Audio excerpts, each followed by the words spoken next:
पाऊस असो किंवा नसो, कांदा भजी सर्वांनाच खूप आवडते.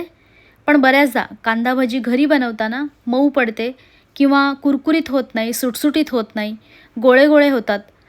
तर हे सगळं न होता महत्त्वाच्या टिप्ससहित सोप्या पद्धतीने खुसखुशीत कांदा भजी कशी बनवायची ते बघूयात. त्यासाठी इथे मी 4 मध्यम आकाराचे कांदे घेतले आहेत. वजनाने साधारण 300 ग्रॅम कांदे आहेत. कांद्याची साल काढून मागचा पुढचा भाग थोडासा काढून घेतला. आता कांद्याचे 2 भाग करून ह्या पद्धतीने पकडून धारदार सुरीने ह्याचे काप करून घेते. काप करताना खूप जास्त जाड नको किंवा अगदी पातळही नको, असं इतपत ठेवायचं. सर्व कांदा ह्याच पद्धतीने चिरून घेतला. कांदा जर खूप जाडसर कापला तर भजी मऊ पडते आणि प्रमाणापेक्षा पातळ चिरला तर कांदा लवकर करपतो. कांदा चिरून झाल्यानंतर हाताने ह्याप्रमाणे संपूर्ण मोकळा करून घ्यायचा, म्हणजे अशा सुटसुटीत कांद्याची भजी छान होते. कांद्याची खेकडा भजी बनवताना खूप मोठ्या आकाराचे कांदे न घेता मध्यम साईजचा कांदा घेतला की पातळ चिरायला सोपा पडतो. मोकळा केलेला कांदा एका भांड्यात काढून घेतला. ह्यात घालूया चवीनुसार मीठ. हाताने ह्या पद्धतीने सर्व कांद्याला मीठ चोळून ठेवते, म्हणजे कांद्याला छान पाणी सुटेल. थोड्या वेळासाठी कांदा बाजूला ठेवते. तोपर्यंत इथे मी मिक्सरला 2 चमचे धण्यांची अशी जाडसर भरड करून घेतली. कांदा भजीत याची चव खूप छान येते. मीठ लावून कांदा फक्त 10 मिनटं बाजूला ठेवला. 10 मिनटातच बघा कांद्याला पाणी सुटून कांदा भरपूर ओलसर झाला आहे. आता ह्यात बाकीचं साहित्य घालूया. तर मगाशी मिक्सरला जाडसर वाटलेल्या धण्याची भरड 1 चमचा, धण्याची पावडर न करता असं जाडसर वाटून घातलं की कांदा भजीला चव छान येते. आणखी यात घालूया पाव चमचा ओवा, पाव चमचा मिरची पावडर, 2 चिमूटभर हळद, त्यानंतर ही मिरच्यांची पेस्ट, साधारण 2 मिरच्या मिक्सरला जाडसर वाटून घेतल्या आणि चिमूटभर हिंग. आता कांदा भजीत बेसन घालताना त्यात बसेल एवढंच बेसन घालायचं, म्हणजे कांद्याच्या ओलाव्यात जेवढं भिजेल तेवढंच. 1 वाटी बेसन घेतलं आहे. त्यातील थोडंसं बेसन आधी घालून हाताने कालवून घेते. आधीचं बेसन मिक्स केलं की पुन्हा लागेल तसं बेसन घालूया. पुन्हा मिक्स करून घेते. असं थोडं थोडं बेसन घातलं की बेसन खूप जास्त न होता बरोबर होतं. उरलेलं बेसन पण घालते. असं मिक्स करताना आपल्याला बरोबर अंदाज येतो की किती बेसन घातलं पाहिजे. तर आपण घेतलेलं 1 वाटी बेसन संपूर्णपणे लागलं आहे.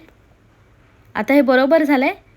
पण कधीकधी कांद्याला पाणी एकदम कमी सुटलं, कोरडं कोरडं वाटत असेल तर पाण्याचा फक्त शिंतोडा मारू शकता, पण जास्त पाणी नको. मला हे मिक्स करण्यासाठी पाण्याचा एकही थेंब लागला नाही. एकदम परफेक्ट झालं आहे. खूप घट्ट नाही आणि अगदी पातळही नाही. 2 मिनटं हे ह्याप्रमाणे फेटून घेते.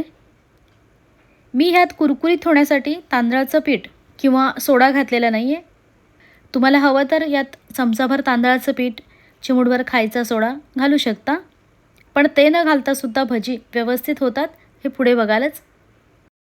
2 मिनटं फेटून झाल्यानंतर ह्यात घालूया कडकडीत गरम तेल. भजी तळण्यासाठी जे तेल तापत ठेवलं आहे त्यातीलच 2 चमचे तेल ह्यात घातलं आहे. तेल व्यवस्थित गरम हवं आहे. गरम तेल घातल्याने भजी छान खुसखुशीत होतात. पुन्हा मिक्स करूया. जर तुम्ही यात खायचा सोडा घातला तर गरम तेल घालायची गरज नाही. ह्याच्यामध्ये बेसनापेक्षा कांदा जास्त दिसला पाहिजे. बेसन मिक्स केलं की लगेच भजी तळायला घ्यायची, कारण जसजसा वेळ जाईल तसं तसं कांद्याला आणखी पाणी सुटून नंतर ते पातळ व्हायला सुरुवात होते. भजी तेलात सोडताना हात पाण्यात असा जरा बुडवून घ्यायचा आणि ह्या पद्धतीने गरम तेलात भजी सोडायची. भजी तेलात सोडताना तेल व्यवस्थित गरम पाहिजे. कांद्याची खेकडा भजी बनवताना त्याला गोल आकार द्यायचा नाही, असं हलकंसं पसरवून सोडायचं, म्हणजे त्याला बरोबर कांदा भजीचा आकार येतो. मध्यम आचेवर भजी तळून घेऊया.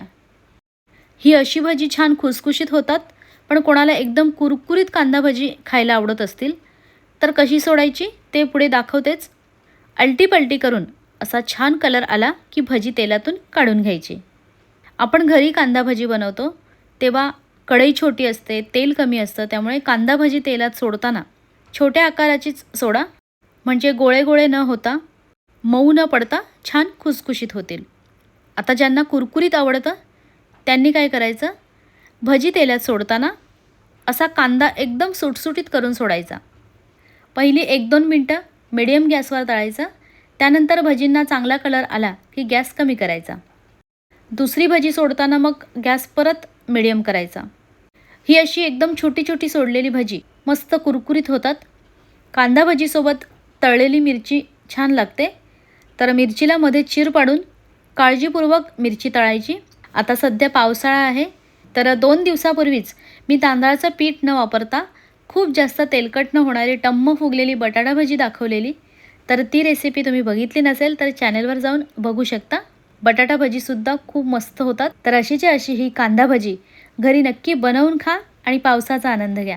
आवडल्यास लाईक आणि शेअरसुद्धा करा.